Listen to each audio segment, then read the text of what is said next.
Approximately 3:30 p.m., Llewellyn Police Department received a call, a subject armed with a weapon at Waterview in Turtle Cove. Immediately that elicited a response from our patrol division. Our patrol division arrived on scene.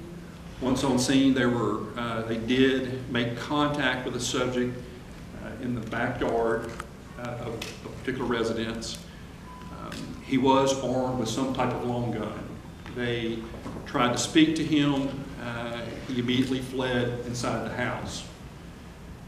Probably already know in the police business we call that a barricaded subject at that point. We don't quite know what their intentions are, but we need to do further investigation. The next step was that our SWAT team was activated. It usually takes approximately 30 minutes for the SWAT team to get on site. The patrol division set up a perimeter to try to contain this unknown subject inside this residence. Detective Jerry Walker was one of the first SWAT officers to arrive on scene. Detective Walker's assignment on the SWAT team is he's a marksman observer, which means that he's equipped with a rifle that has a sight on it. A lot of times they spend time giving information to whoever's in command of the scene so that we can formulate a plan of action of how to resolve the situation.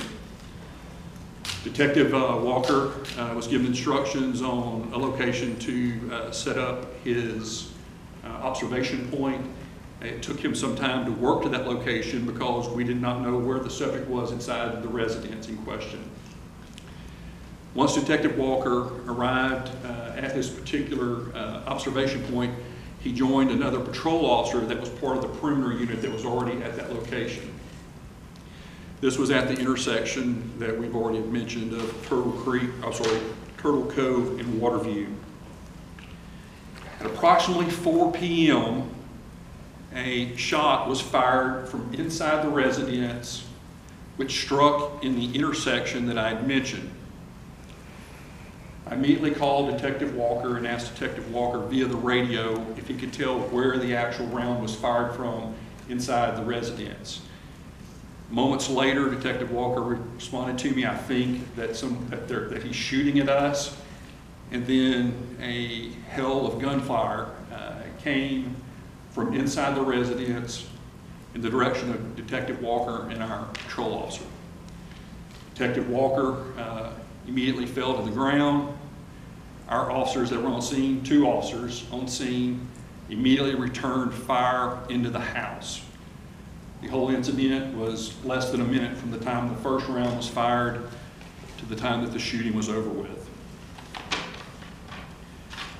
Immediately, a rescue was put into place to evacuate Detective Walker from that location. You'll have to remember that the SWAT team was steadily arriving on scene at this point. They were not even set up at this location.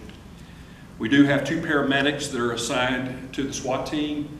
Those paramedics, along with another SWAT officer, traveled basically from south of the objective through several fences and crossed the objective to get to where Detective Walker was down.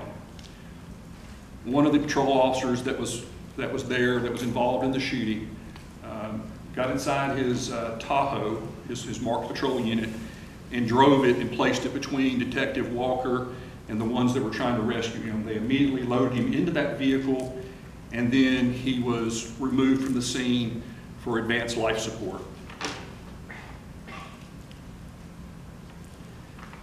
The arriving SWAT officers began to stabilize the situation and ensure that we had a secure perimeter.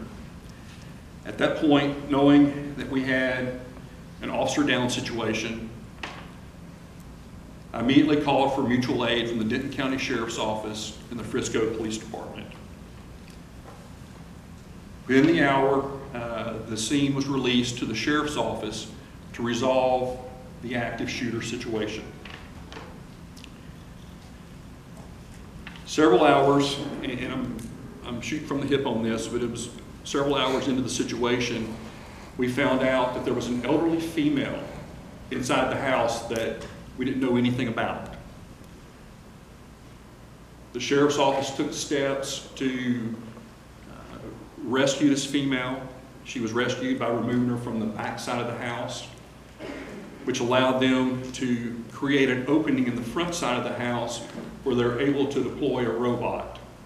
Ultimately, the robot was utilized to discover the suspect deceased inside the home.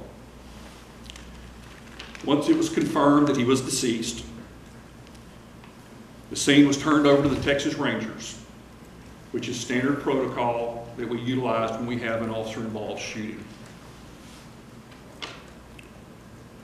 Around noon today, I visited with the Texas Ranger that is in charge of the active crime scene investigation. They are currently tracing trajectories of the rounds that were fired from the house towards Detective Walker, and then the rounds that our officers fired into the house. At this time, we do not know when they will be through with their work, but we trust that the Texas Rangers are going to do the best job possible to resolve any question about what took place in this incident. The outpouring from the community has been phenomenal.